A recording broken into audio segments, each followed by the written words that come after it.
A what? And he's in prison now. Yeah. With his walker. Alright, you should be up now. I gotta refresh still. Actually, without his walker. Yeah. Really? They won't let him have a walker? No, he's fallen a few times. Who? Harvey Weinstein. Hmm. I don't follow people like that once they get to prison. Little.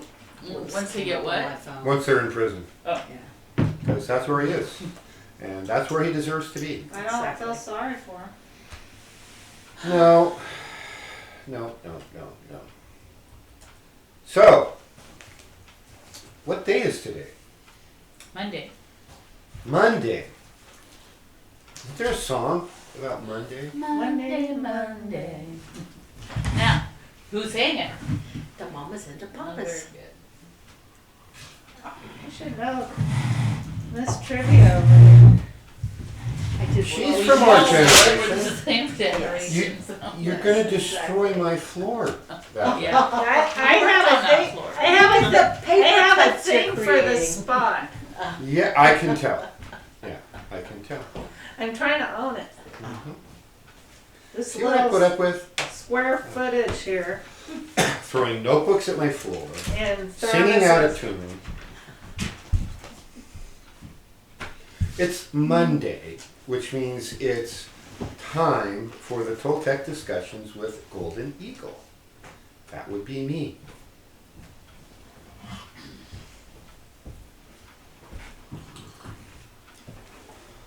So, what have we been talking about?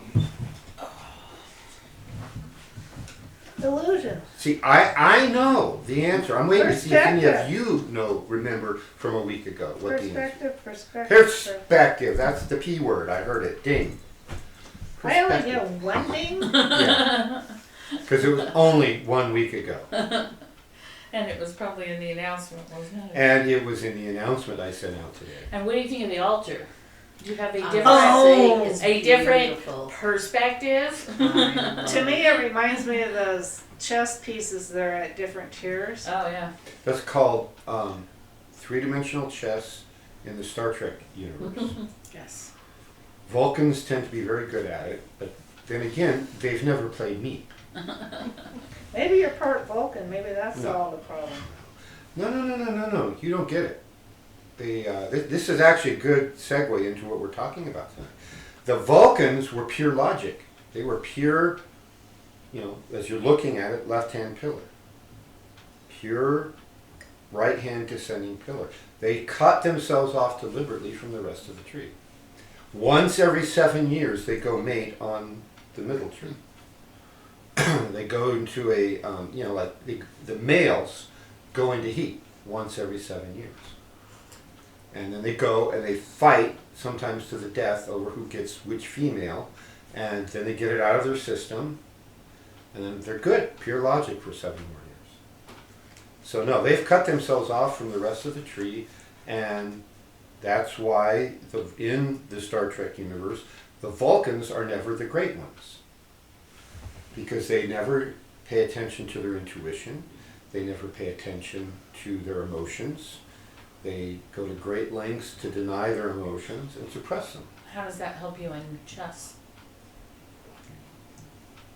They help you in poker with a deadpan face. Yeah, well, it's the same thing in a way. There's a lot of different moves, and at any given point in any game, there's more than one move that can be considered a good move.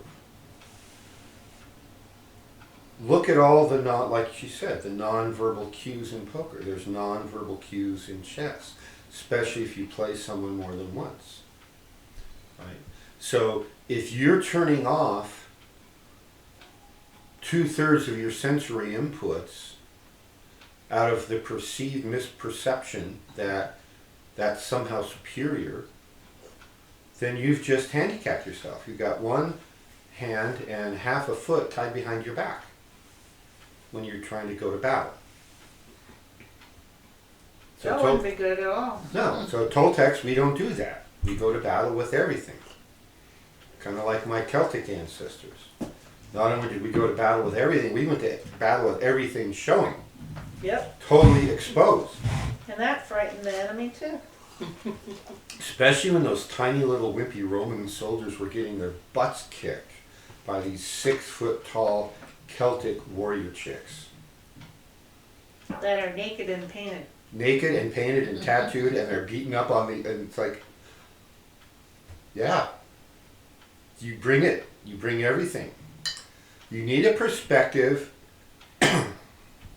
Everything. That's a good t-shirt. that is going to give you the most data inputs you can, and that's going to allow you then the ability to make those connections and to see possibilities that you couldn't otherwise. There's math, pure math problems that cannot be solved with a brute force from A to B to C to D. You need those intuitive leaps to find those keys. So yeah, if you turn off your intuition, you turn off your emotions, you've just handicapped yourself. The key is I'll tell you what the Vulcans were fighting against is they were fighting against their primal nature, right? Their animal mind, their animal instinct. They lived in a harsh planet. That had to be strong, right? So in their history, they went through a phase where they were brutal and pure emotion, and so they adopted a social paradigm that was bad. But that's where it came from. That's where their desire for pure logic came from. You know, when you play, here's an interesting thing. I used to, back in the days, when I was still in aerospace, so this was not just, as I say, not just last century, it was also last millennium. We had a football pool that would bet on the professional football games every week. And based on the odds and the point spreads, the official odds makers, who had about a 60 to 65% success rate on average, sometimes only 55% when you predict the odds, because every week there's upsets. Right? We had a guy who played in our pool. There was like 20, 25 people in this one pool, and you always had like we do now with the internet. You know, you have a fake name that you adopt as your avatar. So he had his avatar in the football pool was called Odds. Oh, that's funny. And he bet straight what the Las Vegas odds were every week. And in the 7 or 8 years I was part of that pool, we had a weekly win, and then there was a season-wide win, right? He never won a single week. He never won a season. You think he'd change his tactics? Well, yeah, you would have thought, right? You would have thought. So I won the weekly thing a number of times. I never won the season. But yeah, I would go in there, and based on my experience and that I word, Intuition. yeah, that one, which I didn't dare, Ding, ding. ding, ding, which I didn't dare use in the aerospace world, but I had it. Well, I didn't tell them how I was cheating, that I was using it. Barnaby's a witch. Exactly.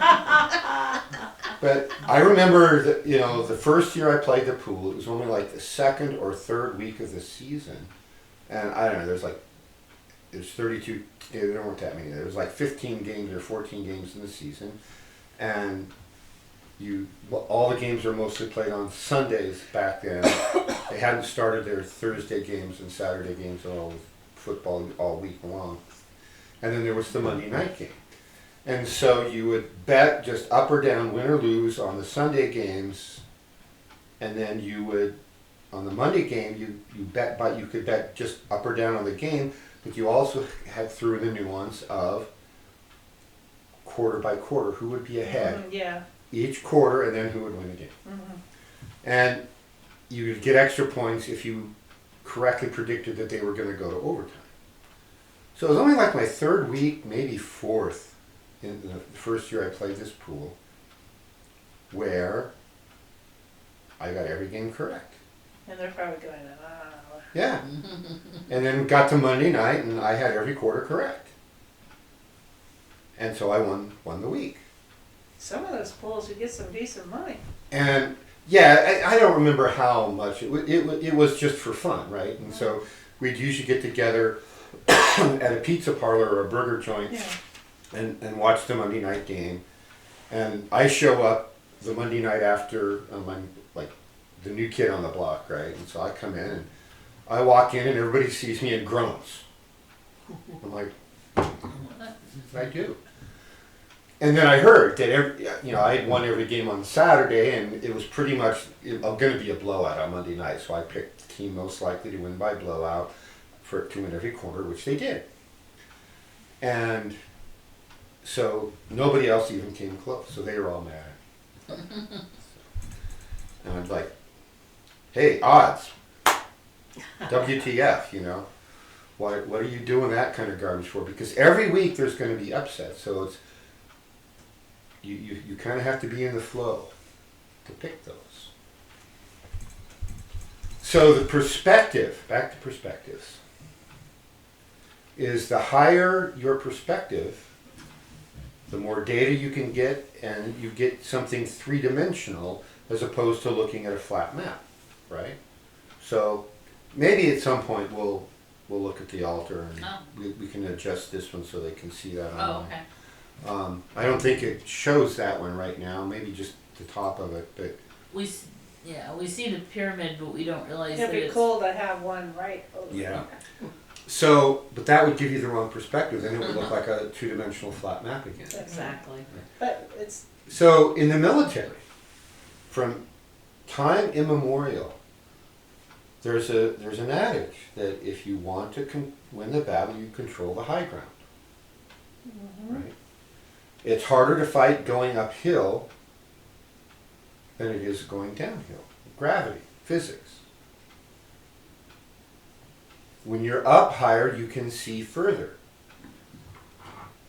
If your enemy's down in the valley and you've got the high ground, they're at a tremendous disadvantage.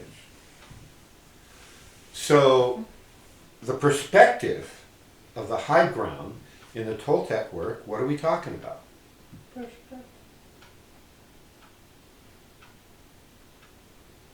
up the tree. Kind of. Because the perspective would look from the higher planes. Ding! Ding, ding, ding. That's a 3-ding answer. Ding, ding, ding. She just made it up. No. She may have just made it up, but it was accurate. No, I was thinking about what I saw Coyote doing yesterday. Yeah. Well, we don't need to talk about that, but Yeah. I'm not. That's all I'm mentioning. we don't need to do that either. Okay. So, yeah, it's the higher planes. You can't be a scientist and work from this level of perspective because science is still trying to come to grips with whether or not they really believe that the higher planes exist. As above, so below. Well, that's not a scientific aphorism, is it? Well, it's an alchemical one. Right. Which, Back when we had which real used science. to be a science. It Just Well, used because to be they a science. There has to be opposites. There's a below, there has to be an above. But science, the conventional field of science, looks at the two-dimensional flat physical earth plane. I guess they don't know anything about yin and yang. Well, they didn't read the Dancing Wu Li Masters. Because then they would have known about yin and yang, and they would have known all that. Now the irony, the sad irony, what is the sad irony about the broad field of science as a whole refusing to look at the non-physical universe? What is the saddest part of the irony of that? Because they say they can't prove it. It's they miss a lot. I know, Yeah. having You're always saying They- broader 90% perspective. is Yeah. left out. Okay, that's an effect of them not going there. Those are all accurate descriptions of, well, they don't go there, so they miss all this stuff. But What is the most sadly ironic aspect of the fact that they don't go there? It's because they can't. Because of they're looking from down here. They can. The lower perspective. They feel that Explain that and put the camera on yourself, please.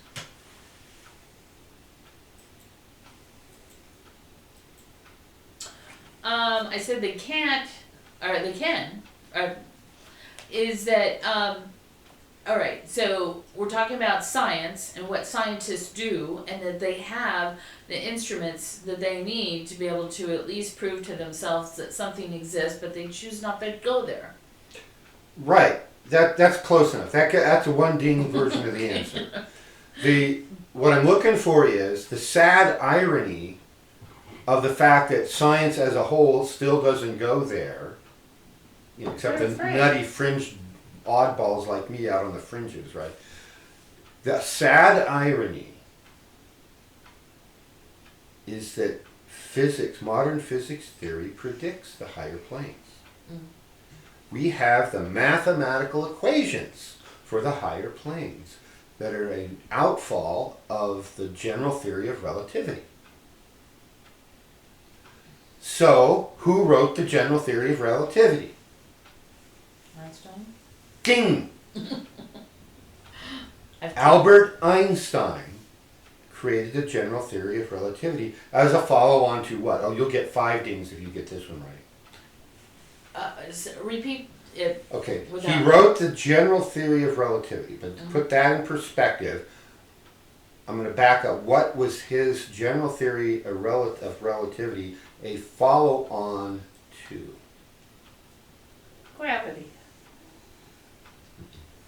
No, I would have said string, but that's too early for. No, that was too early for string theory. Okay, now what it was a follow-on was what he called the special theory of relativity, which was a follow-on to Newtonian relativity, which was a follow-on to Galilean relativity. Oh, okay. So what do we mean by relativity? It's all relative. Exactly. That darn Uncle Fred got around. They're all relatives, right? Just like that other relative that Bonnie and I share called Genghis Khan. They'll think that's a virus or something. Well, he did do some inoculating, didn't he? Get around. What is it? 1/6 of the world population is descended from Genghis Khan. Wow. I mean, every village and town he went into, he would just line everybody up and... A lot of it has more to do with his daughters being married off into the royal courts of Europe. Well, that too. So basically, if you tie into any royal court, then you're going to be related to him.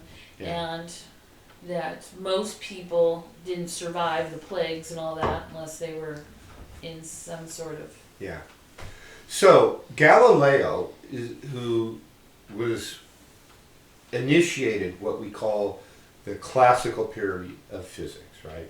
Because he introduced the concept of what? Gravity. You know the answer, you just don't remember. Galileo. Well, he did a couple things. He did a lot of things, yeah. Most of all, he... The Earth's not flat. No, that was Copernicus. He was a Oh. contemporary, just before Galileo. He's the one who introduced the idea of running a controlled experiment. Before Galileo, it was all conjecture. I think sound is this. No, but I think sound is that, and I'm better looking, therefore my theory is right. That was basically the way the ancient Greeks conducted scientific experiments. Whoever had the most articulate argument won. They would never have considered going out and dirtying their hands in the real world. Literally, that was their attitude. And so along came Galileo Galilei, who started running experiments. And he invented the first practical telescope. He discovered what we now call the Galilean moons of Jupiter, which was a big nail in the coffin of the church for their contention that the Earth was the center of the universe. Here's Jupiter, and it's got little balls going around it. Oh, look, Saturn's got a couple too. So relativity, as it was first described, meant relative motion. So if you've got a wagon going along at 5 miles an hour and you've got somebody on the back of the wagon running at 3 miles an hour, relative to the ground, the guy on the wagon is going 8 miles an hour. Right? That's the relative motion. If he turns around and runs to the other end of the wagon, because it's not a very long wagon, all of a sudden his relative motion is 2 miles an hour. Got it? 5 that way, 3 back? Okay. So Newton put that all in very beautiful mathematical perspective, but he basically said Galileo's laws of relativity were so thorough and so complete they could never be improved upon. Well, Einstein heard that and said, oh my dear. Pretend my dihydrogen monoxide is beer. Okay. And then Einstein said, we've just proven that light can't go any faster than the speed of light. So if you've got something going at the speed of light, and then on the back of your spaceship that's going the speed of light, you shoot a light beam forward, how fast is the light beam going with respect to the place you just left? I think it's a stupid question.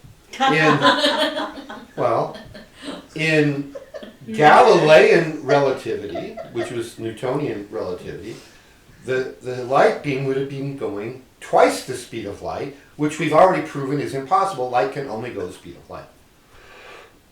So it's a stupid question. Einstein, no, my friends, Einstein figured out the special theory of relativity for the special cases when velocities approach the speed of light. And so there's a warping of the space-time that happens, and the speed of that second beam of light is still just the speed of light. It's sort of like the sound waves in front of an airplane, all compressed to make this shock wave.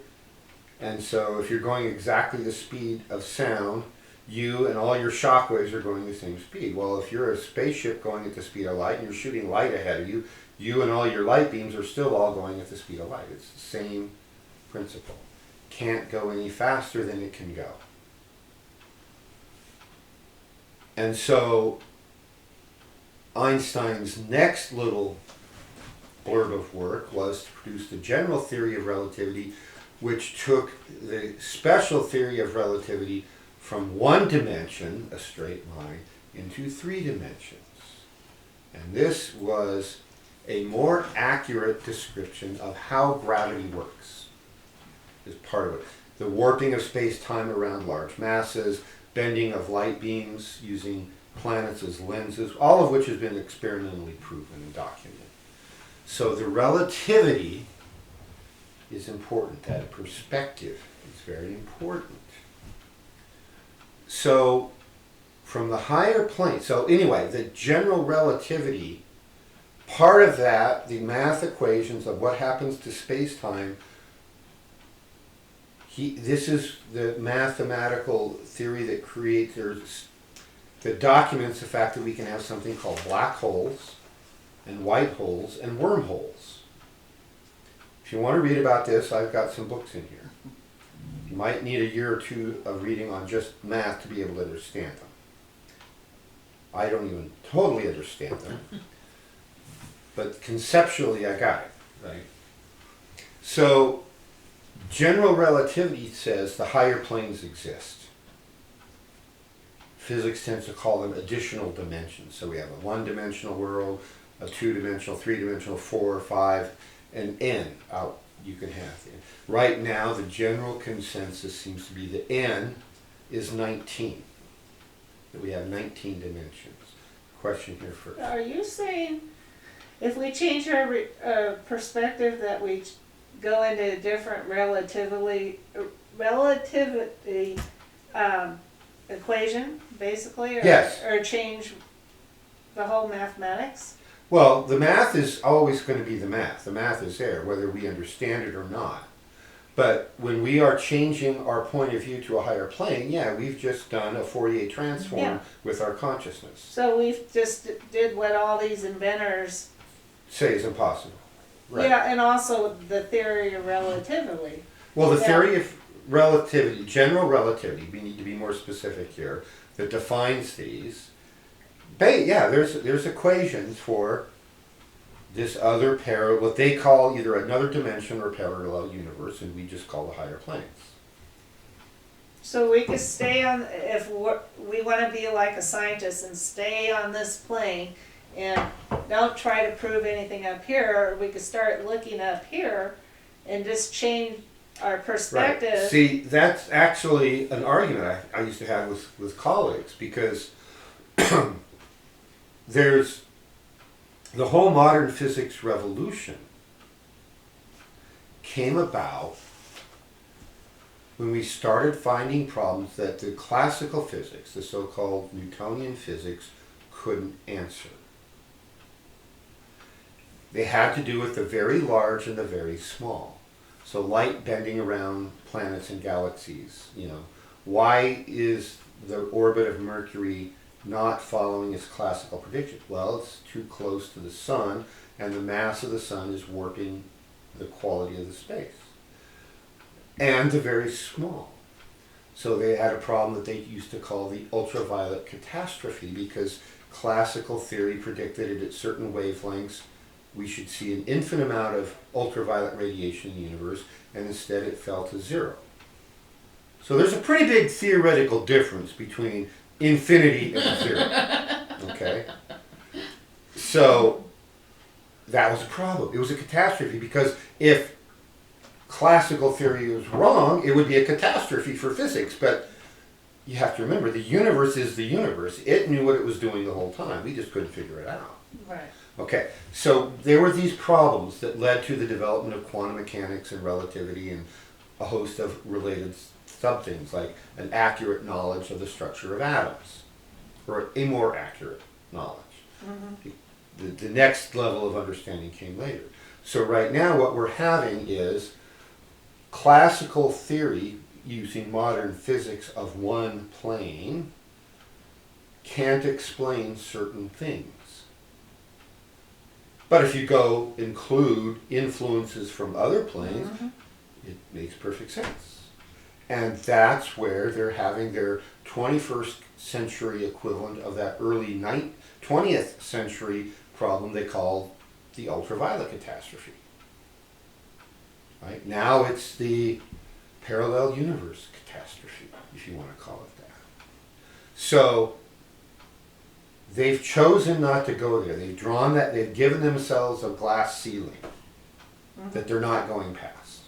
And I hope that answers your question. Okay, your question.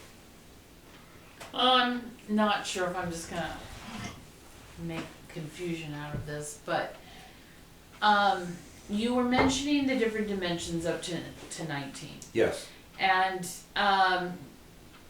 it seemed as if you began referring to it in a geometry language of, like a one-dimensional line versus, 2D versus 3D, what we think of it as in art, which is adding those different perspectives.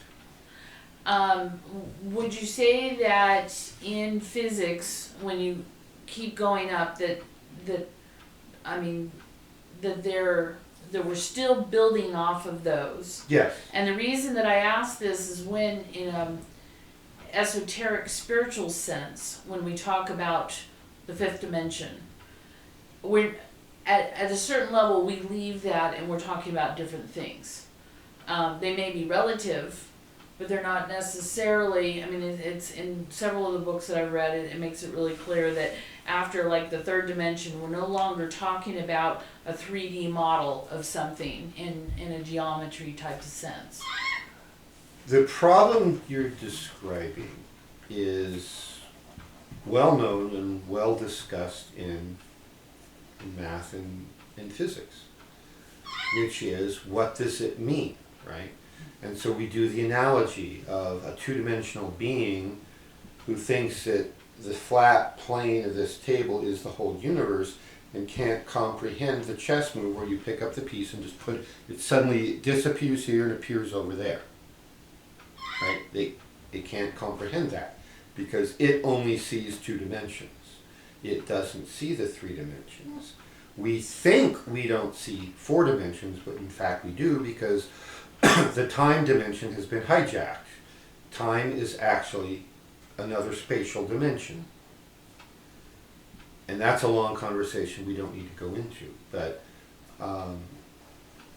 so when we're writing dimensional equations, if it's a 1 dimension and the exponent is 1, if it's 2, then 2. It's x to the n, right? The 2, the 4, the 8, the 12, whatever it is, right? So we have mathematical notation for that, so we can predict things mathematically. But our brain can't conceive of it because of these limitations I've talked about in the past, is that we're still a work in progress. The human primate neural system can't yet detect these other dimensions directly, and it can't yet create a model in our brain that's 19-dimensional. That's the whole point of human evolution, is we want our 19-dimensional essential self to be fully functional in the physical world. So when we can start adding those dimensions in, then we will probably be able to draw it or use our energy to project a thought form that everybody else could see that would be in more dimensions, because we will be inhabiting more dimensions. So yes, it's real. Yes, it's a building on that. The fact that artists and engineers, neither one has figured out how to draw it, doesn't mean it isn't real. Does that answer your question? I know. Okay. It's Yeah, complicated. so it is a projection off what we know, and we're pushing up against the limits of what our neural system can handle.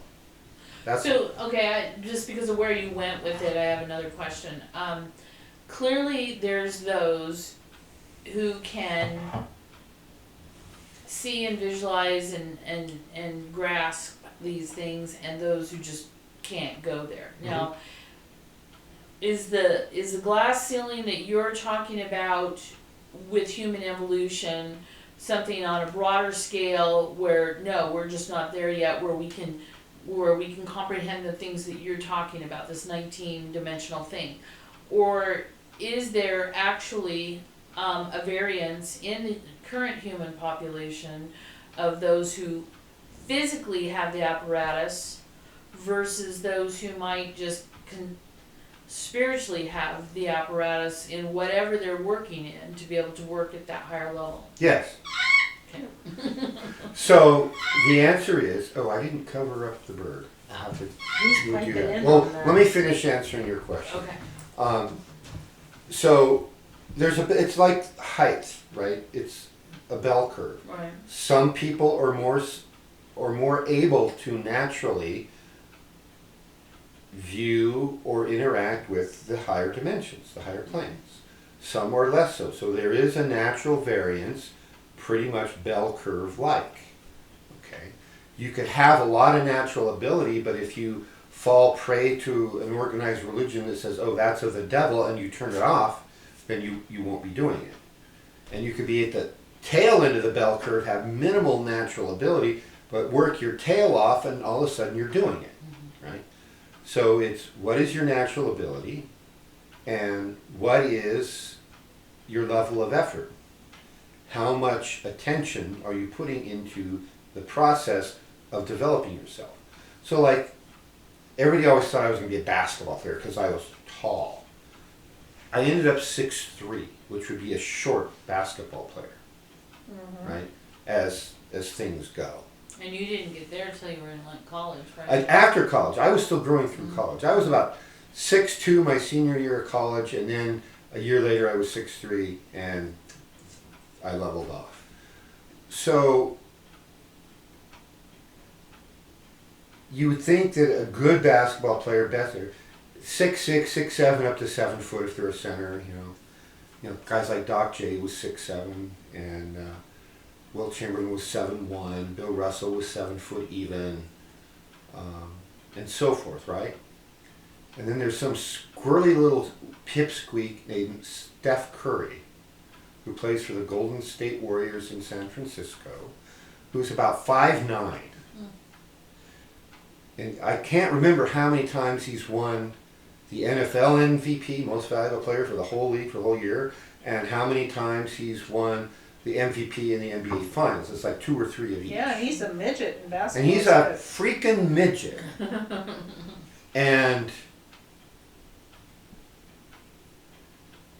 it's all up here for him. He developed his physical talent. I mean, he can jump and touch rim. I don't know if he can dunk, but when I was growing up in my era back last century, that we had a player on the Seattle team that no longer exists named Fred Brown, and he was known for his long-range shooting in the era before they even had the three-point shot, right? And the Seattle Center Coliseum was right next to downtown, and so one of the announcers talked about Fred Brown could make shots from downtown. That became his nickname, Downtown Freddie Brown. Oh, that's cool. Right? And he half-court shots were no big deal to him. He only played, his last year in the league was the first year they had the three-point shot. And of course he led the league in three-point shot. So Steph Curry makes Freddie Brown look like an amateur. I mean, boom, boom, yeah. Blows everybody away. But he doesn't fit the statistical It's his curve, perspective, right? He'd come up to about here on me. maybe. Yeah, it's somewhere about there. 6 inches down, whatever my head height is. But don't get in a game of one-on-one with him, let me tell you. He'll eat you alive. That's if you're a good basketball player, right? He ate the whole NBA alive. So this perspective, right? There's what is your genetic potential, if you want to call it that. What is your attention and effort potential? And then there's what we're really moving into tonight is what are the limits that society places on us? So if you're a scientist working in a science field or an engineering field, there's a self-imposed glass ceiling. We don't go there. And we're going to be spending some weeks talking about all the things where somebody went there, but the world of officialdom and academia and science, just about every field of human endeavor where they don't go there. And the reason we're going there is about this perspective. The Toltecs have a different perspective on the world. And so the thought question I gave you tonight was, can we change the world if we don't think it even needs to be changed? Can we change it? Right. Yeah. Is a possibility, but if we don't care whether it changes or not, then there won't be any effort to apply that. When you go out and something for my world that's extremely mundane is the world of nutrition, right? Here's good nutrition, here's bad nutrition. And I'm talking to people who used to pay me for my advice. And I'd say, you're eating crap. I can reverse your heart disease in 6 months if you change everything you eat and you do these supplements and herbs and exercise and meditate. And I'd have people, what? You mean I can get over my heart disease and all I have to do is, I can eat as much as I want, but of these foods, not that food, and all I need is supplements, not toxic drugs, and I can just exercise a little, yeah. Wow, thanks, doc, that's great. And the next guy through the office with the exact same thing, and I literally had more people do this than I could count. Oh my God, you mean in order to get over my disease, I have to change everything I eat? And I got to take pills and supplements and herbs. Oh, it's so confusing, but I like my poisonous food. I know it's deliberately designed to be addictive, to make you think you like it, but it's really a neurological reaction. If you just eat like this for 3 weeks, you won't want that anymore. And then when you go back and eat it, it'll make you sick. And then, oh, I can't do it, this is so hard. It's all perspective. So that's a societal imposed limit, right? And everybody's out there thinking, oh, well, heart disease is inevitable or cancer is inevitable. And there are, in fact, dark forces working to try and make that appear to be true. They want everybody on heart meds. They want everybody getting cancer because, especially diabetes, they want everybody getting diabetes because it's the, diabetes is the most expensive health condition to have over the course of your lifetime. They make more money off diabetes than any other illness. Heart disease, even with a $250,000 bypass operation, because they know diabetes is going to lead to probably most of these others. So that's part of the societal norm, is chronic disease is inevitable. We're going to talk, I think probably one whole session I'm going to talk about health, but that's a few weeks ahead. I'm just trying to get you to embrace the idea right now that there is more than one perspective and more than one way of analyzing the world. And the higher you can take your consciousness up the tree of life, into the higher planes, it's like the military scouts sending the military sending their scouts up a hill, and then one guy with his telescope and another guy with his semaphore flag, and signals down to the general who's like halfway up the hill, and then the general signals the army of what to do because whatever the enemy is doing. So you take your consciousness up the higher planes and you learn how to access the data that are available there.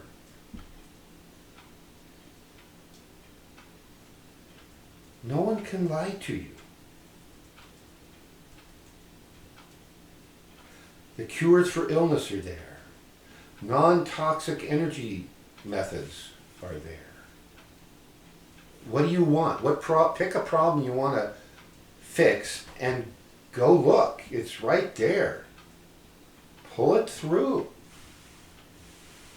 So that's one aspect of the Toltec use of the higher consciousness. Up till now, I've actually spent a lot of time talking about how to develop your higher consciousness. Now we're going to be talking about what do you do with it. I'm assuming you're there. Well, at least I hope you're starting to get there. Speaking of there, who's online? Well, we just have Dennis with us, and he's on his phone in Portland. Portlandia. And Will is with us. And that's it? That's it. Hi, guys. Hey, Will. Hey, Dennis. Hey, good. That's weird. I had an email. Is there any unidentifieds? I had an email from someone who said they would watch tonight. There's one other person watching. Okay, that's probably that individual who hasn't figured out how to log in and chat, which is very easy to do with the right perspective. So, what was I supposed to talk about tonight? This is good. You guys are asking some good questions today. I have a quick question, or maybe it's not so quick. Yeah, hang on.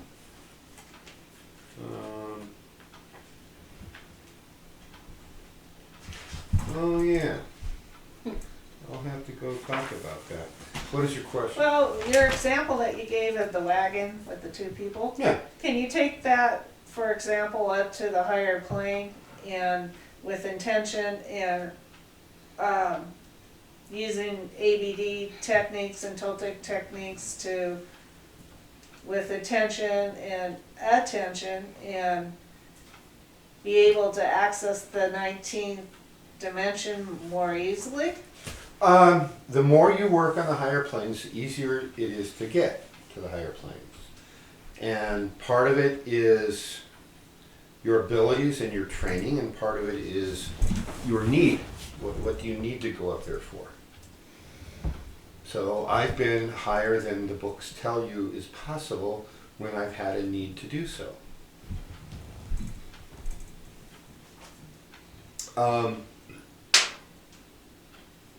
Just like in the dreaming, when you get to the astral plane, there are different rules of physics that are less restrictive than here. So you go do some experiments, keep records, make measurements, be a scientist, figure out what all the rules are Maybe there isn't any. on the astral plane. Well, maybe I just gave you a clue that you need to follow up on. Okay, got it.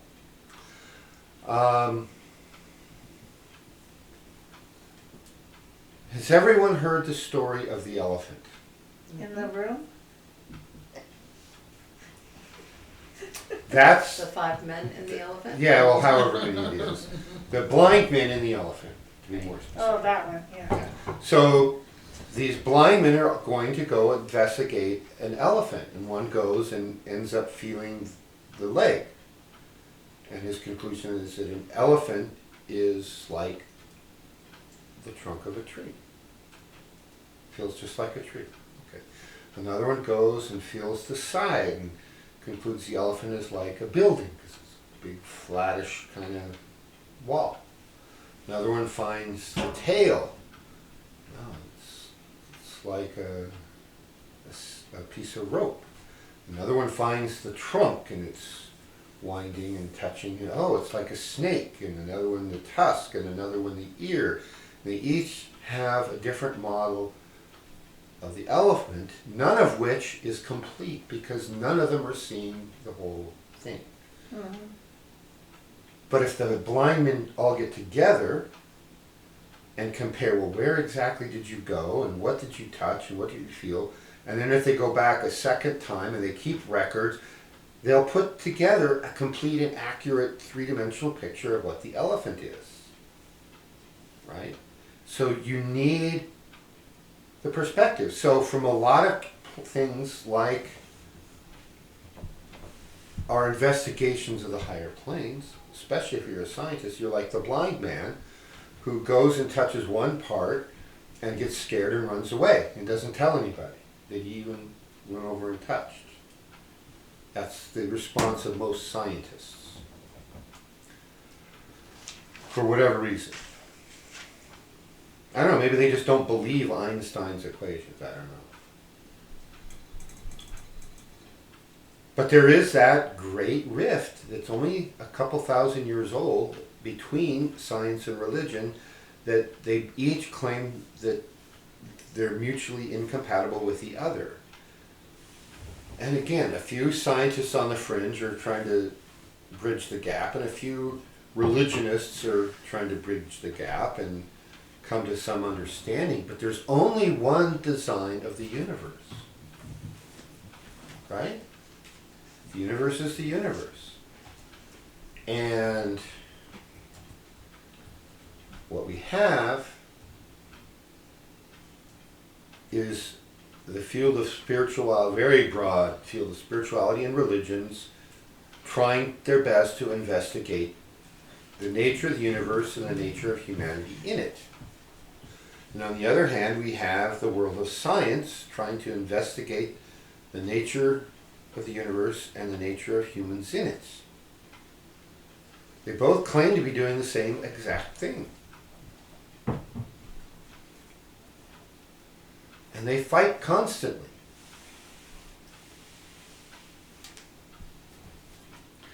Jean Louise is with us. Jean Louise! I was hoping it was you. You had said you would be here, and here you are. Welcome. We are honored and happy you are joining us. So, if you type in questions, or when I ask a question, you can type in answers, and then you get a dingy if you're right. That seems to be the big motivation for people to tune in, is they want me to give them a dingy.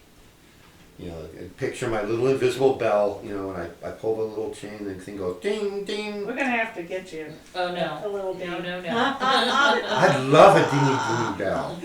I'll set it right here. I'll give him a chime. Oh, I've got one in the other room. Ding. But that's used only for sacred purposes. Big men with little bells. I have swords. I could hit something with a sword. No, she doesn't like that. So the perspective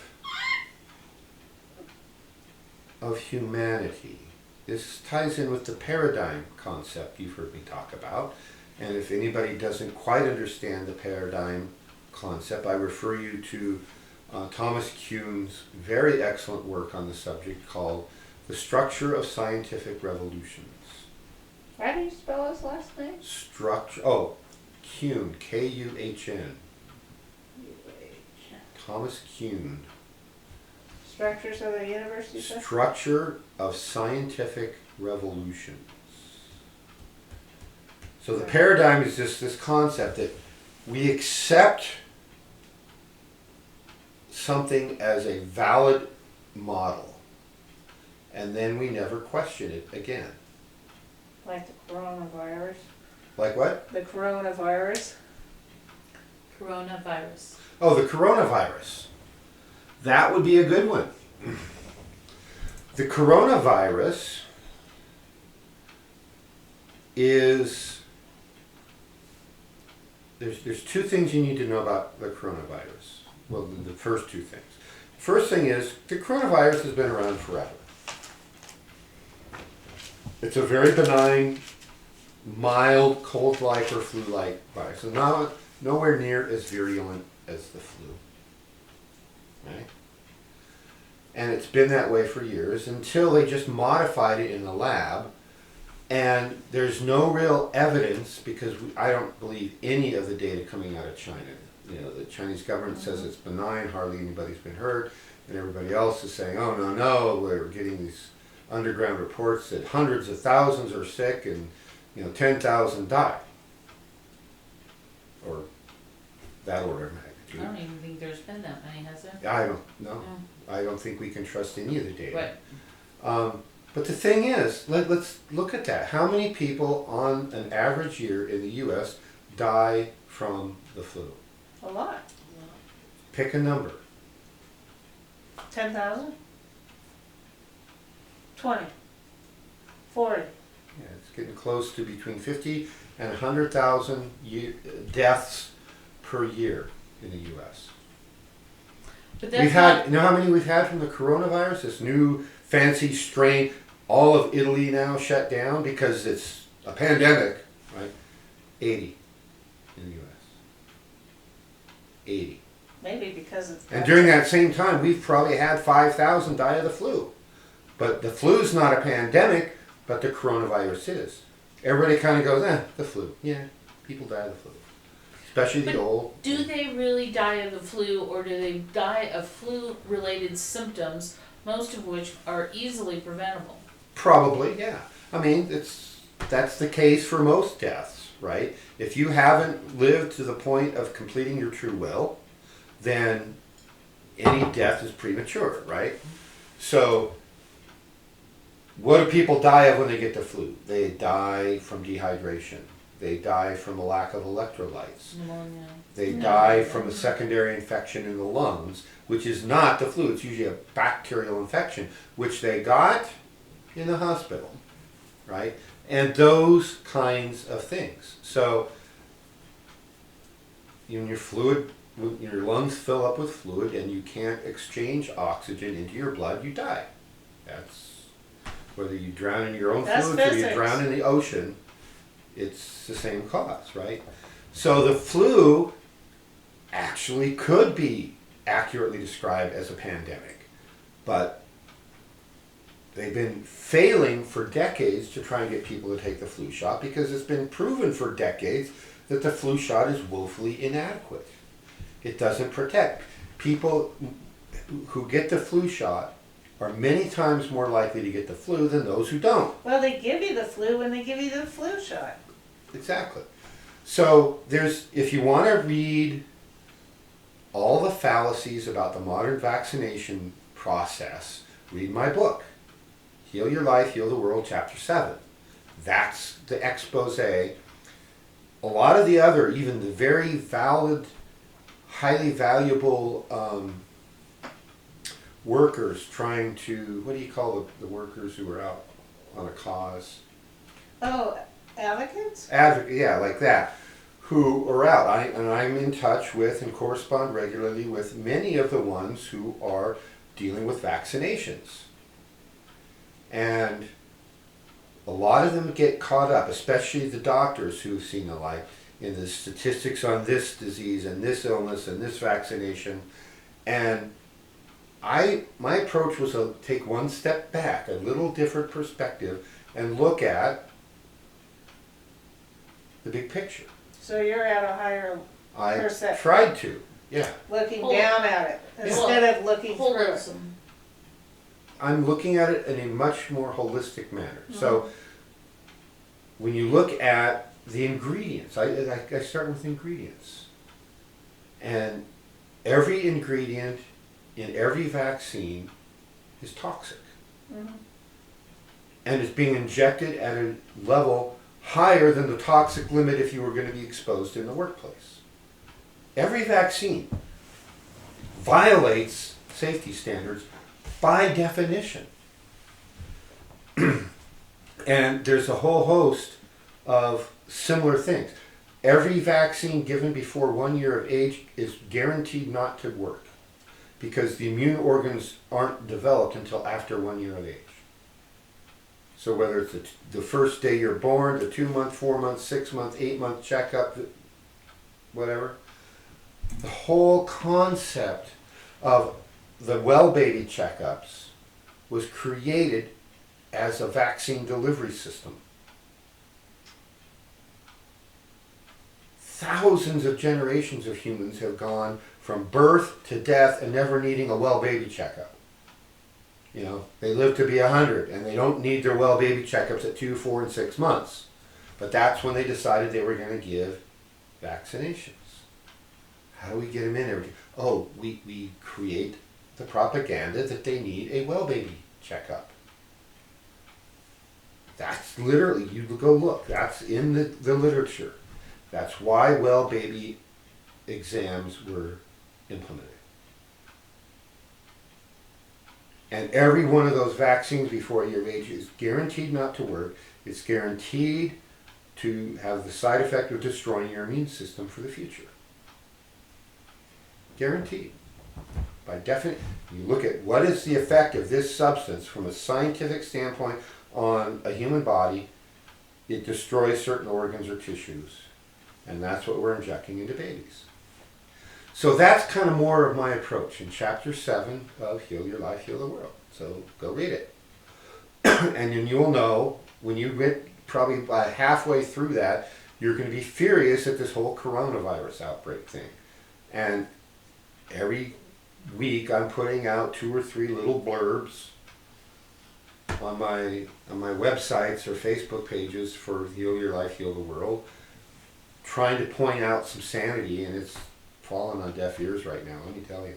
So from another perspective then, it's not really even about the virus, it's about forced inoculation and forcing people It's control. It's going to be, it's going to cause a huge economic impact Right. on the world. You're shutting down whole countries now.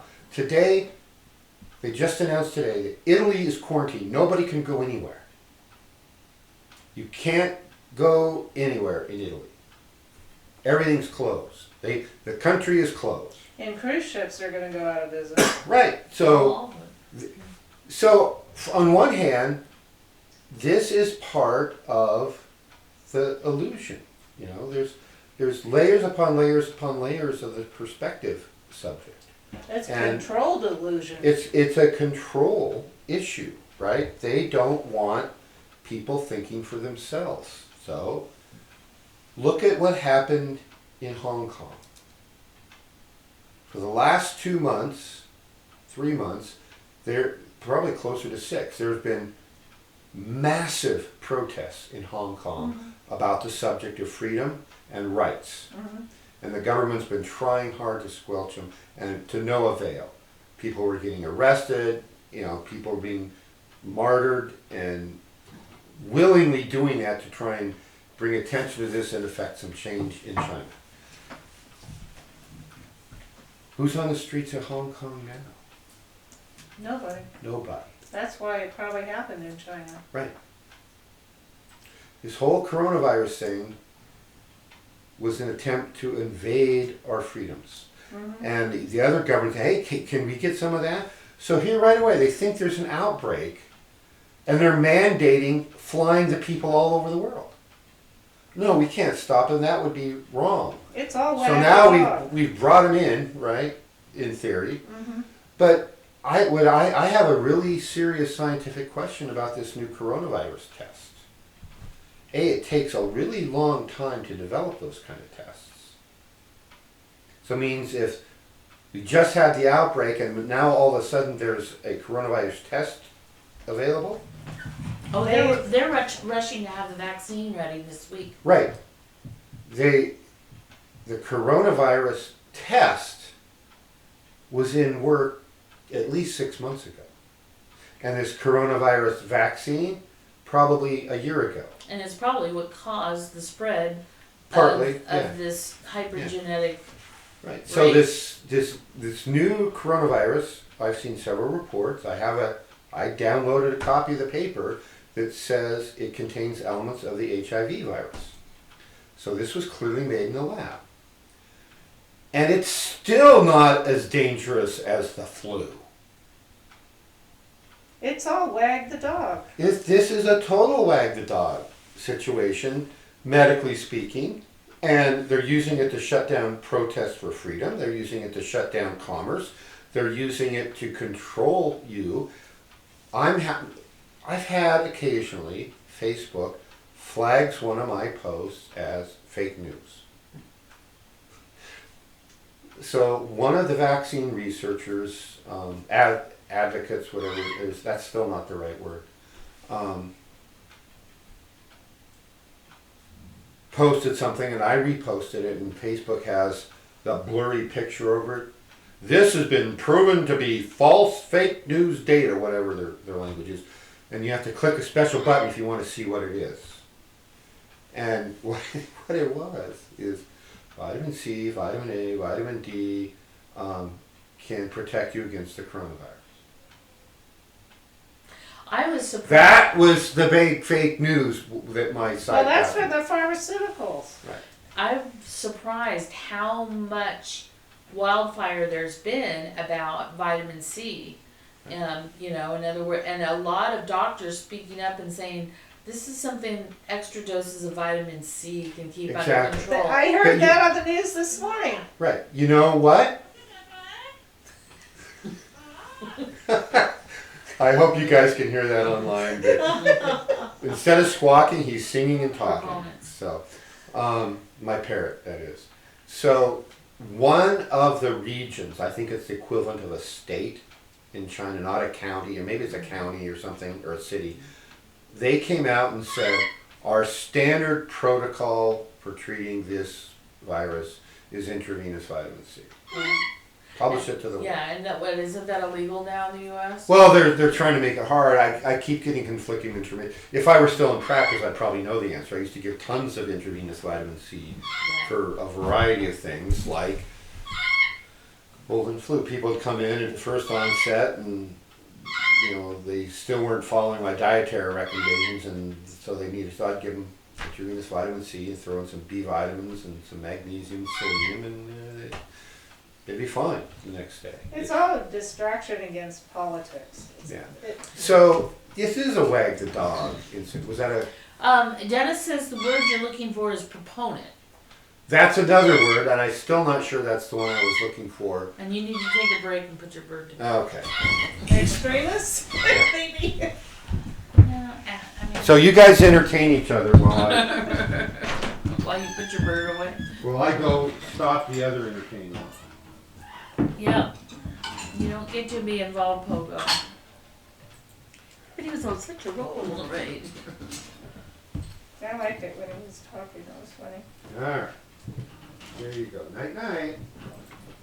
Yeah, it's night night time. That was funny when he started singing. Advocate, supporter, exponent, promoter, adherent, champion, defender, backer. Yeah, it might be advocate, but it's the term used for someone who basically becomes a full-time professional fighting a cause. Oh, Crusader. Kind of, yeah. So this is actually a really good example of a whole layer of false perspective that's just been created for a variety of reasons, like shut down talk about freedom, shut down commerce. They're talking about the political conferences. Maybe we can't have a political convention. oh, the airlines are having a fit right now because the government wants them to post everything about their passengers, like where they live, what do they do for their work, blah, blah, blah. So allegedly to trace, Do you need refill? to help if they have the coronavirus to contact them. But the airlines attorneys are saying this has all kinds of legal issues. Right. Yeah. And it's not as virulent as the flu. Yeah. Okay. It's not as virulent as the common cold. This is such a total wag the dog subject, the coronavirus. I've been sitting back watching this going, it takes a lot to surprise me. And I'm not surprised it's because this is the same model that's been trotted out since World War I. Okay, literally, World War I was when Big Pharma took over a lot of aspects of our society. And everybody knows about the Spanish flu epidemic after World War I. Yeah, that was Killed 18 million people worldwide. There was no Spanish flu. Every bit of that was vaccine side effects. There's a whole, I have the data to prove it in my book, chapter 7. Go read chapter 7. Some of you have the book at home and you haven't gotten that far yet. Jump ahead to chapter 7. The Spanish flu, the U.S. troops, they started injecting as many as 25 full-strength vaccines into troops and at once? At once. They were headed to Europe. Why? They weren't going any place where there were any known disease outbreaks. It was a total experiment, right? And a lot of them got sick and died, and they never left the country. Yeah, 25 at once, I'd get sick too. So then the U.S. Army, those darn people, they won the war too fast. And the German politicians capitulated too fast, if you want to look at it from their side. We still hadn't even driven them out of France and they surrendered, right? At least in World War II, we had to drive them into the ground in Berlin before they gave up. And actually, they never gave up. They never surrendered. The politicians didn't. But that's another story for another day. So World War I, all of a sudden the world's over. Most of the troops that were scheduled and were being indoctrinated and were going through training camps never were going to go to Europe. They were discharged. So you're a vaccine company sitting around with warehouses full of vaccination doses. What do? Well, you create the fear of an epidemic, and the cure or the prevention was everybody better get vaccinated. Oh, we have some vaccines, same ones we're trying to protect the troops with. So they started using them in Europe, in America, all over, and everybody got sick and died. 18 million died. About 1 million of them were Americans. And so they couldn't use them on the troops, so they used them on civilians. And they go, wow, that was a really good profit-making year. And that's the model that's been in play ever since. And in my lifetime, there's been at least a dozen major epidemics or fear of epidemics that have been about every 2 years. Saw a thing today that said, oh yeah, every election year, there's a big epidemic. And what's the cure? Vaccinations. Vaccinations destroy the immune system. They give you the disease, but it's an altered form of the disease. So like all these measles outbreaks. Remember just 6 months ago it was measles? Yep. And now that didn't go over well because everybody got better, right? The measles is a benign illness. The thing is, you never hear about these things again, Right. or like West Nile virus and all these different things. West Nile and We- Zika and all of them, right? About every other year there's a new one on the election cycles, the major election cycles. And so it's all, this is just like every January the supermarket tabloids have the psychic predictions for the year. And then you never hear about them again. Ever see the December issue of the supermarket tabloids saying, here's the results that our psychics had this year. They predicted these 18 things and they got all 18 right. Or they predicted these 18 things and they got 0 right. They don't publish that one. Because that's the one they probably have to publish most years. Well, then they wouldn't have anybody to sell their magazines to because we'd all know better. Right. So they create a perception. Why they never follow up and tell you, well, whatever happened to Zika virus? Why did we stop caring about that all of a sudden? Because it didn't click for whatever. People didn't get afraid of Zika. Yeah. And for whatever reason, and I think it's because of the way China did it, because they really wanted to get the protesters off the street. So somehow, maybe all the others were just practice, and they say, oh, if we go through 11 news cycles, it'll go exponential, so they stop at 4. Well, then they go to 5 news, whatever it is. It's very carefully choreographed, and this is the one they picked to really make an example out of. And this is all perspective. Yeah, and it doesn't nowhere on the news is the camps in the United States with the people that came over the border and, Right. That's All the issues, which are still valid issues, right? But the pedophile, the Epstein thing. Mm-hmm. These are the ways that our perception is manipulated. Could you imagine, let's say, for those of us who were born last century, let's go back 30 years. 1990. Try to remember, the Reagan era just ended. They were burying cars. Bill Clinton was in office. Mm-hmm. Could you imagine, and the big thing was, he got a blowjob from Monica in the White House. That wasn't what got him impeached. Lying about it under oath is what got him impeached. But that's the era. Go back to that era where a president having sex with somebody other than his wife was the hot news. Mm-hmm. Could you imagine in that time if it became known that most of the major politicians and Hollywood elite and business leaders in the world were flying off to a secret island having sex and raping children? If all that news had been broken, how horrified people would be. Mm-hmm. We'd have been lining them up in the streets and we would have run out of ropes for nooses. Mm-hmm. We've been desensitized. Right. It's just like, okay, well, we let one president get away with a blowjob, and now we have a pussy grabbing one, and all the Christians support him. Right. Because he's less evil, even grabbing, at least he's, according to Christians, he's grabbing the genitals of the right gender, right?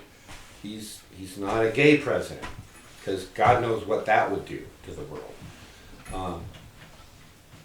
Maybe the president would actually have color-coordinated ties and suits if we had a gay president. Maybe a decent suit. Yeah.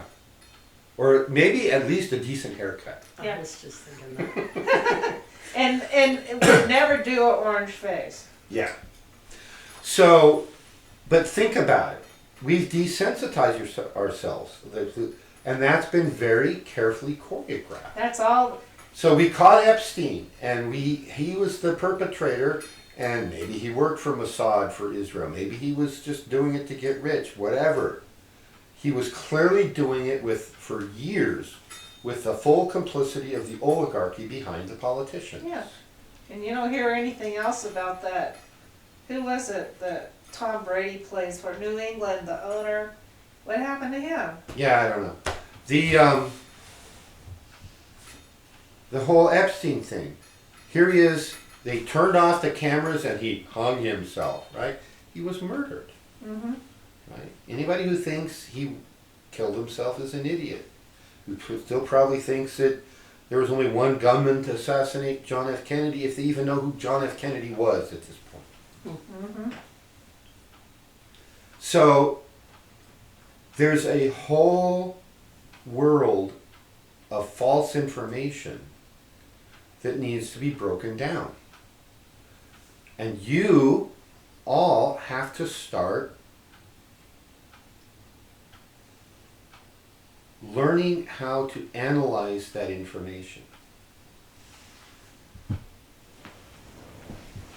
So we need to break it down? You need to learn to analyze. Mm-hmm. Look First at the you have to news, recognize it. not too much, because you don't want to expose yourself to the frequencies too much, because they are mind-controlled frequencies. That's in chapter 3, I believe, of my book, Mind Control Frequencies. And you need to learn how to look at that from a higher perspective. Tune into the higher planes. Look at what's going on in this one and say, is that true? I think a good question to ask is who benefits from this? That's a very Yeah. good question to ask. And what is this meant to distract us from? That's the one I So was about if to you bring think about it, what's really happening behind the scenes of this coronavirus thing is ICE, breaking, coming down on all the sanctuary cities and trying to build their wall and take over the universe as far as immigration and everything. Mm-hmm. Do you remember the initial reaction when Trump got elected and shut down all the airports and immigration coming in and out? And it's like the whole country is like, what the fuck? You can't do that. And immediately they got the lawyers in and they, started undoing everything that he did because it was radical. And it was kind of like what you were talking about if we went back to the 1990s or earlier and they tried some of that stuff then, everybody would have, Don't even have to go back that far. Yeah. And if I'm an equal opportunity political basher, if you haven't figured that out. I'll bash Republicans because he deserves it, and I'll bash Democrats because they deserve it. Lately, I've been bashing the Democratic National Committee because they're trying desperately to undermine Bernie yet again. Mm-hmm. It's like, I don't believe any of the swing state vote totals, right? Like 4 years ago, I didn't believe that Clinton beat Bernie in the California primary. especially in California. I mean, she'd have literally 10 people at a rally. He'd have 10,000, and we're supposed to believe that she won? Mm-hmm. No. So they're doing that again, and he's having a little more success. He might be the nominee. If he does, he has a chance to beat Trump if he can focus on real issues and not so much his past, right? Because he doesn't have a very good political track record other than he's got ideas. Mm-hmm. And the only idea that I really like of his, or the one I like the most, is stop spending so darn much money on the military. Yeah. Military is 57% of our budget.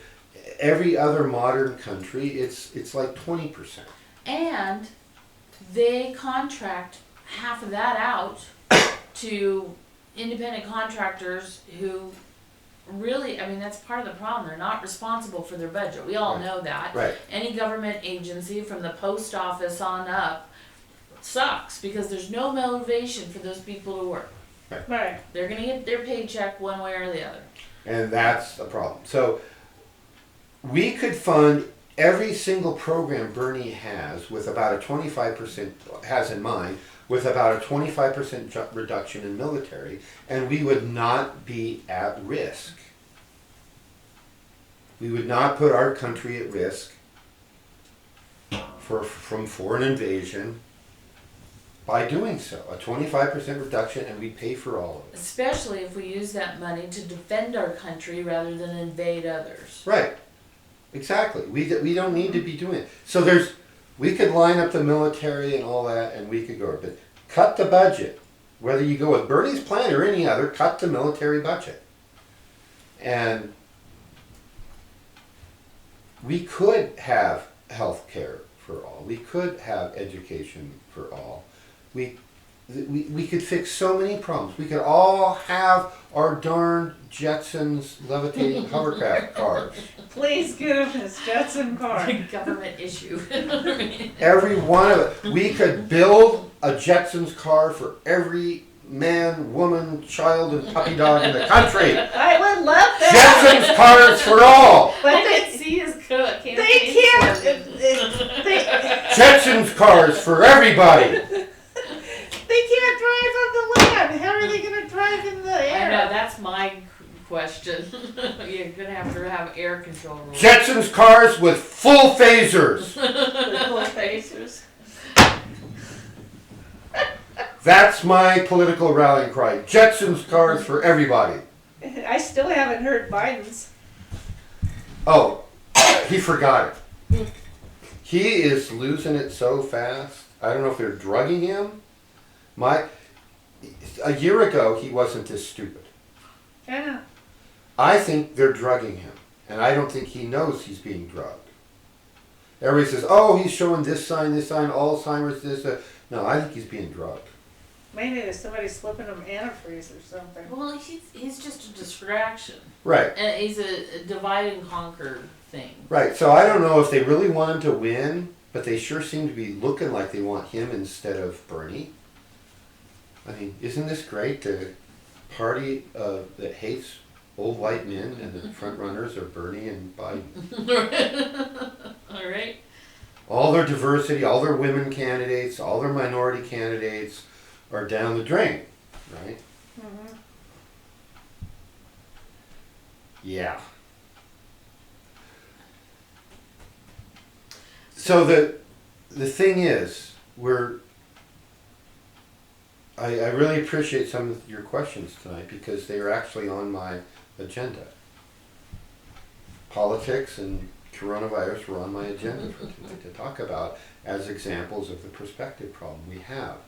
And so I'm going to be looking at several selected ones in more detail. We talked about the whole concept of relativity and perspective tonight. The physics of it. You now know what Galilean relativity is, and Newtonian relativity, and Einsteinian relativity. And you talked about, what's his name? Yeah, That I wrote down. what's his bucket? Cool. Thomas Kuhn. Yeah. Yeah, if you want to read a book, it's long, and it's extremely thorough. You know, he goes back to early Greece and looks at every scientific revolution that's happened from then until about the 1970s when he wrote it. Is it just for a physics person or for a layman? Okay, he's a layman, right? No, I mean for No, the let reader. me finish. It is for laymen. He was an historian, Okay. so there's no equations in it. Okay. And the point was about The paradigm. paradox. So Paradox. paradigms and the fact that it takes every single one of those major revolutions, from the flat earth to the round earth or whatever it is, took 2 generations before it was accepted because of this false perspective. So that And means social they'll engineering. try 2 generations with the coronavirus. Well, what we're hoping, what I'm hoping, what I talk about in my book, Here You I Feel the World, in my introduction, I talk about the concept of paradigms, because the concept of paradigms is such that if we know that that's human nature, and we strive to take a higher perspective and look at human nature, we don't have to take 2 generations. We can do it in 0 generations. Right? Vitamin C, we were just talking about this. I should have remembered this at the time. Scurvy is a horrible illness that causes a breakdown of all your connective tissues, and some tissues faster than others. So like your gums bleed, and then your blood vessels fall apart, and you bleed to death if you don't get a secondary infection from all these open wounds and die of an infection sooner. That's scurvy. Back up through the 1700s, scurvy was killing more people than just about anything else, except the occasional major epidemic like smallpox. And in the 1750s, a British naval surgeon named James Lind did an experiment. He was out to sea on about a 2-year voyage, and so he had done research ahead of time, and so he brought on board a lot of different things to test, because he had figured out that it was the food. British sailors were getting scurvy at a rate 10 times or more higher than people who lived on shore. And so he figured out there's something in the fruit. So he tried 3 or 4 different kinds of fruit and including 2 kinds of citrus, and he divided the crew into two halves, and some got different fruits preventatively, and some didn't. The half of the ship that got no fruit, 100% rate of getting scurvy. Every one of them got scurvy. And then in the other group, he had, I think, oranges and limes, and then apples and something else. And the apples and something else got a small amount of scurvy, and the people who were eating the citrus fruits, none of them got scurvy. Hence the term limey. Right, eventually, but wait, there's more. So what he did was he eventually had to stop everybody was dying, so he started giving everybody citrus.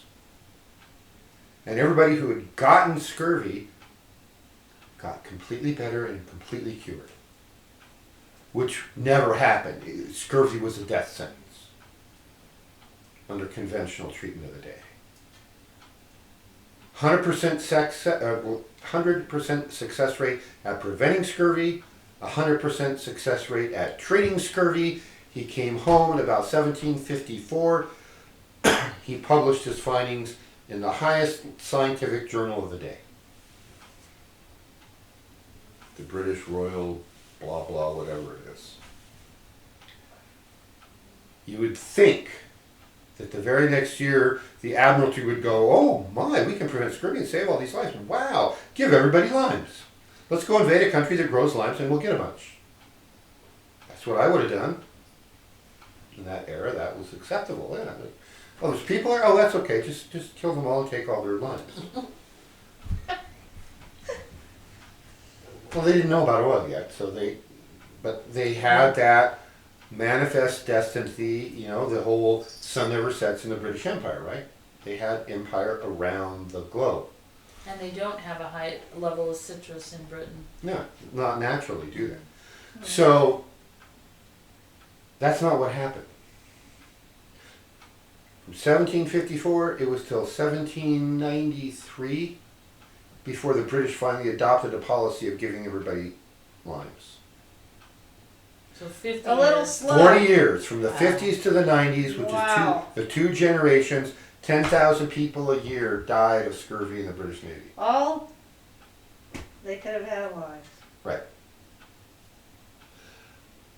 100% success rate at prevention and cure, and published, and 40 years it took them to implement that. Is that one of the examples in the book? That is in Thomas Kuhn's book, I believe. Wow. To be honest, I read that book 25 years ago. And I've since done a tremendous amount of research on scurvy and vitamin C. But I believe that one actually is in his book. But I wouldn't bet money on it just because it's been 25 years since I read it, and it's a 2,000-year treatise. More than 2,000 years of scientific development is covered in his book. It's very thorough. Right? Do you have it? Yeah, of course. Of course. I mean, So how much come on. citrus does it take to prevent scurvy? Or Obviously not a Well, lot it- because It's a we different. don't have epidemics of it here. Yeah, we do. We just call it heart disease. Ah, We call it heart disease. why did they change the name? To hide the fact that you could cure heart disease with vitamin C. wow. Wow. There's a doctor named Linus Pauling, the first two-time Nobel Prize winner, who did a lot of early research on vitamin C. He was the first one to start using it therapeutically at ultra-high doses. He was a slightly later contemporary from the man who, some hundreds of years after James Lind figured out that citrus prevented scurvy, Albert St. Georgi, I think he's a Russian, he's the one who isolated the vitamin C molecule. And he won a Nobel Prize for that. And then Pauling, a huge amount of research on look at what vitamin C can treat. I've got one of his books. And then one of his young proteges was a doctor who's now getting on in years, probably about my age or older, named Thomas Rath. And the last 20 years or so, most of the good contemporary research on all the things you can use vitamin C for, including protocols for treating heart disease, that work is, Thomas Rath is the big pioneer in that. But yeah, we have it. We've just gotten clever. So like smallpox, it was supposedly eradicated. It's still out there. But like all of these illnesses, it has a curve. Mm-hmm. You know, as immunity develops, it's no longer an issue. It's And just sanitation and things. right. Well, that's another factor. And education. Right. That's another factor. But any given disease, let's say we get exposed to a new disease, it's going to appear to take off, go like this, and then within a short time it'll level off, become that bell curve, and it'll die out. With immune systems the same, education, sanitary, it'll do that. It's just if you have bad sanitation, that bell curve becomes very long. Right. So, Thomas Rath, he's one of them. Monkeypox is the new name for smallpox, by the way. Vaccines have never been credited, cannot accurately be credited for the eradication of any disease. A, because they haven't been eradicated, and B, the ones that are no longer problematic and killing millions of people, sanitation and hygiene. Where's the biggest thing? Wash your hands. I know. It's like Flush your toilet. Don't use your raw sewage lagoon as the source of your drinking water. I mean, it's so common sense, like Aria said, you should be washing your hands all the time. It's like, seriously, you gotta be told to wash your hands? Apparently, it's because they missed the adulting class when they went to adulting indoctrination. Jean Louise asked you to repeat the name of the doctor who found that you can cure heart disease with vitamin C. Well, the first guy who started it was Linus Pauling, and the second one is Thomas Rath. I hope she got that there. Yeah, I've got one of Rath's books too, somewhere in there. Well, going back to Patty's question, what is a normal dose of, Thank you. daily vitamin C, and what is the tolerance level for when you're ill? Okay, so very good question, and there's no one answer for everybody because everybody's different. A bare minimum maintenance dose depends on your overall level of nutrition and the overall level of toxic exposure and the second, and overall level of stress you're under third. The single largest user of vitamin C in the average human body is your adrenal gland.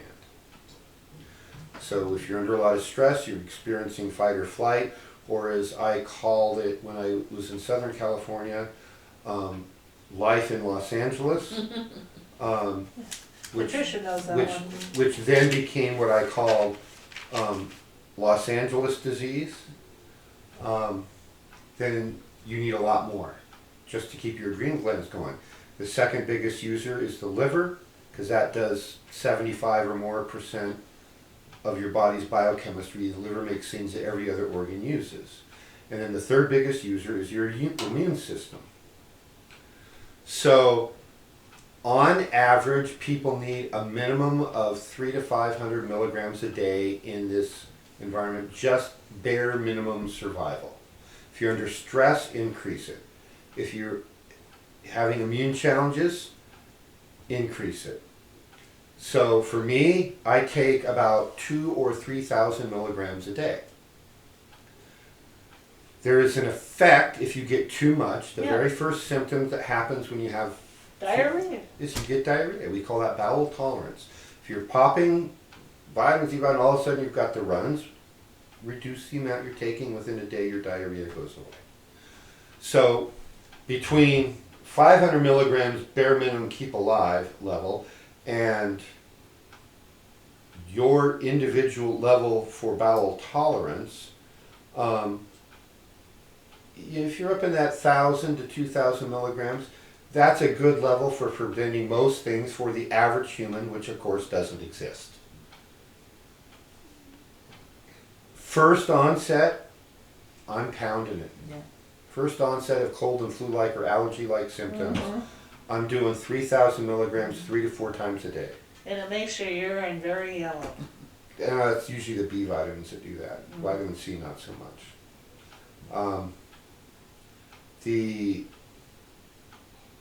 And at that dosage, once in a blue moon do I hit bowel tolerance. If I take a little too much, but usually no. In fact, in naturopathic medical school back in the day, we were given an assignment in one of our nutrition classes to determine our own bowel tolerance, where we started a dose and then like every 3 days we would increase the dose until we hit bowel tolerance.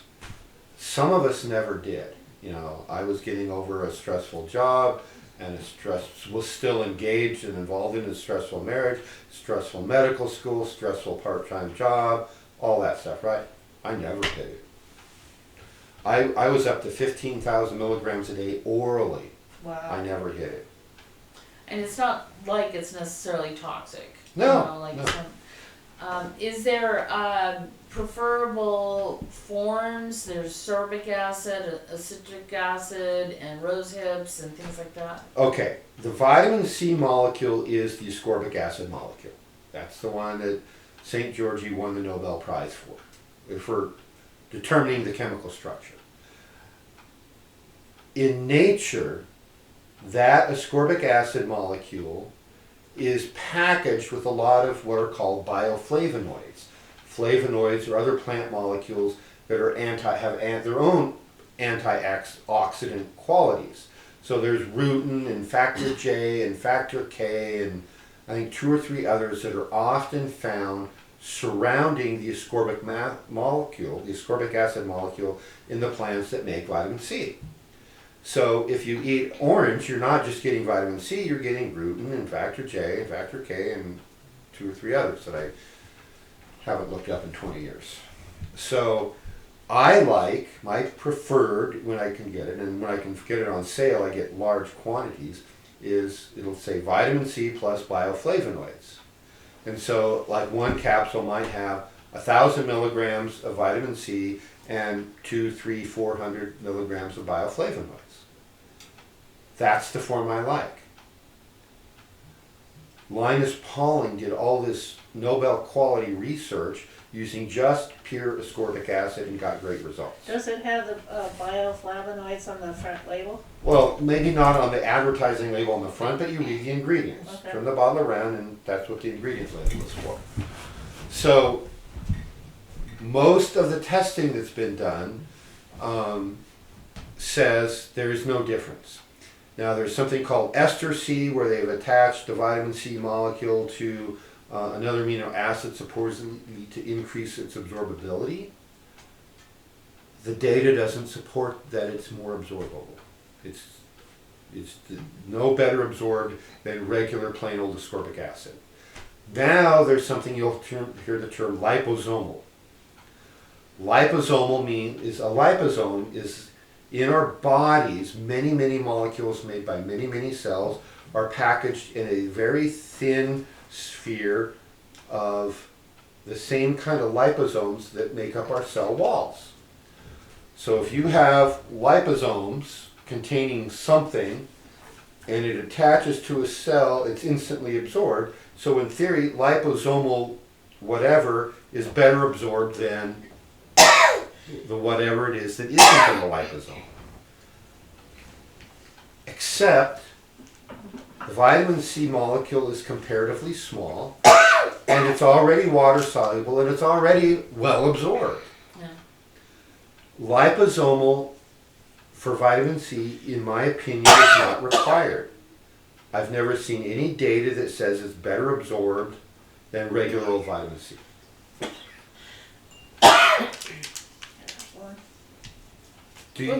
So many other things really benefit from being packaged in liposomes. Things that we don't have as strong a natural ability to absorb. So I'm not against liposomes. You want to pay extra for liposomal vitamin C? Okay. It will not hurt you. It's no better than plain ascorbic acid, but it won't hurt you. So sure, if you think it'll help you, or if you actually feel better taking it, whether it's psychological or physiological, do it. I've tested vitamin C on myself as an immune stimulant many times. Where I remember I was in practice in Southern California, it was before you and I met, and I had a completely filled schedule most weeks, and this week was no different. It was like Monday, and I was coming down with something. And I had been trying a plant-based form of vitamin C, which was in its natural form. So it was basically ground up and powdered like rose hips mixed with acerola cherry and all these things that are high in vitamin C. And because it's the pure form, the advertising literature says you don't need as much. And so I was trying really hard to make, I liked the philosophy of this is the natural form. And I was trying really hard to make it work, and I was just getting sick. I ate literally a half a bottle twice a day of these natural whole food forms of vitamin C, and I got zero benefit. Nothing. So I was feeling horrible. At lunch, I had a half hour.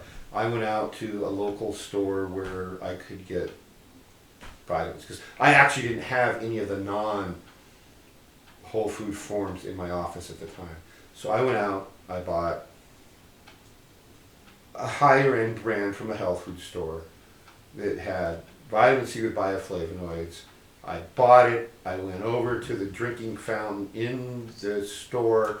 I probably took 4,000 or 5,000 milligrams worth there. Drove back to my office, took more there. Between every patient I took like another 1,000 milligrams. By the time I went home that day I felt fine. Wow. So the whole food forms that they advertise is the only form that I professionally believe was not worth spending money on. Now, is that are different than synthetic versus natural vitamins? The testing done by Linus Pauling says there's absolutely no difference in performance in the body for vitamin C. For vitamin C. For vitamin C only. I'm not making any claims to any other form of vitamin or type of vitamin. What brand do you like? Realistically, I go to a health food store and whichever major brand is on sale. Okay. And what you'll find if you shop health food stores regularly, they always have one brand on sale. So when let's say I'm in Reading, they have the Vitamin Shoppy, and I'm not getting any kickbacks from recommending them. They have a store brand. If their store brand's on sale, that's what I get. If it's one of the other major national brands that's on sale, that's what I get. Okay. I used to, when I ran a clinic, I would buy wholesale. But to buy wholesale, you got to buy cases of stuff, right? To get, so I don't worry about the professional grade brands. I go down and get the best brand that's on sale, and it works. What about, let's say, Trader Joe's or Costco? That would be the lowest quality grade that I would get. Okay. And I buy both of those occasionally. Because especially for vitamin C, because I know the data. I've read the studies. That they're just as effective as the expensive professional grade, etc. Okay. Thank you. What about citrus juices, orange juice or? That's good, but you can't get a therapeutic dose. You'd have to be drinking 2 or 3 quarts a day. And there's too much other sugars in there. So, yeah, I like orange juice. I'll have a half a glass every other day or so, but That should be part of your daily maintenance rather than what you would add to your diet for, for therapy is what he's saying. yeah, so that first onset, there's a lot of ways of dealing with that. And when we get to our health paradigm here in a few weeks, we'll talk. We talked a lot more about health tonight than I was planning. But we did get through the physics that I wanted to get through. And I did introduce the fact that hard science says the higher planes exist, and hard science is adamantly ignoring them. And because of the conflict between science and religion says, oh yeah, they exist, but because religion says they exist, science has to say they don't. That's their paradigm right now. And fortunately, there's a few crazy nuts like myself out here on the fringes saying that science and religion are perfectly compatible if both sides are willing to look at all the data.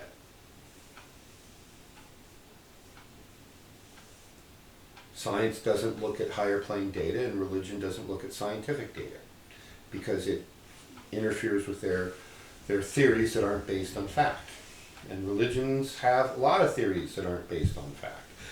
Religions have a lot of theories, you'll notice, that aren't even based on their own religious scriptures. It's funny, but it's not. But how you said it's funny. Right.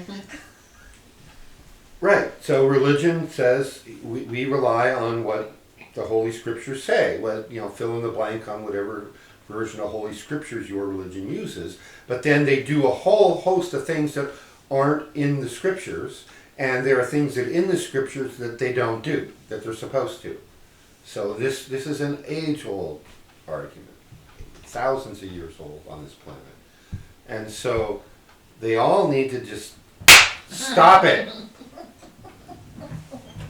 Stop it. So, the Toltec perspective approach to solving this problem is you take your consciousness to the high ground and you look. And you look at the facts and you look at the data and you don't have an emotional attachment to the outcome. The earth is flat. Okay, the earth's flat. But prove it. You want to prove the earth is flat? You can't. Because all the data proves that it's an oblate spheroid. Then you have going down in history like the nut who just killed himself in his rocket ship trying to prove the earth was flat. You ever catch that on the news? This guy's been launching rockets for the last few years trying to prove the earth is flat. I mean, he could have taken all that money and bought a ride in Elon Musk's spaceship and seen for himself that it's round. But oh my gosh, that would be like the Pope refusing to look through Galileo's telescope because he's afraid he might be bewitched and start believing what Galileo's saying, which is clearly wrong, because the Pope declared it was the other side of the argument was right. So, yeah, we all just need to stop it, gang. The scientists need to stop it. The religionists need to stop it. And we need to start getting along. Because we have an earth to save and a human race to save and develop and evolve. and a universe to finish building. And that's way more important than what color of hair the clown in the Oval Office is dyeing his hair this week. It's a toupee. No, it's not. You sure? It's comb overs, really bad one. Right. He's had surgery here and it's come over. I've seen when the helicopter is blown it up. It's pretty funny. Looks like a cockatoo. Yeah. If you haven't started turning off the television, you need to turn off your television. If you own a television, you need to get rid of it. Or at least don't hook it up to the internet and don't hook it up to what's that other on television? Yeah, the cable. Don't hook it up to cable or satellite. Don't watch mainstream media. It could be such a powerful, useful tool, and instead it's being used against us. There is a Netflix show called Something Like God, I believe, narrated by Morgan Freeman. Oh, I like That's Morgan most of the time. Really, really interesting. And really What's it called? asks a lot of Something questions. like God? Like God. Okay. So I think we're getting close to past some people's bedtime. There was no questions from online. Okay. It's disappointing. We froze. We froze. We had a lot of good fun questions from in-house studio, so I think you guys online need to tune in more often. But We lost Dennis for about 10 minutes. He was. Alright. okay. All right, let's go offline. I'll see you next time. Do good, avoid evil, live long and prosper, nanu nanu, all of that. Bye.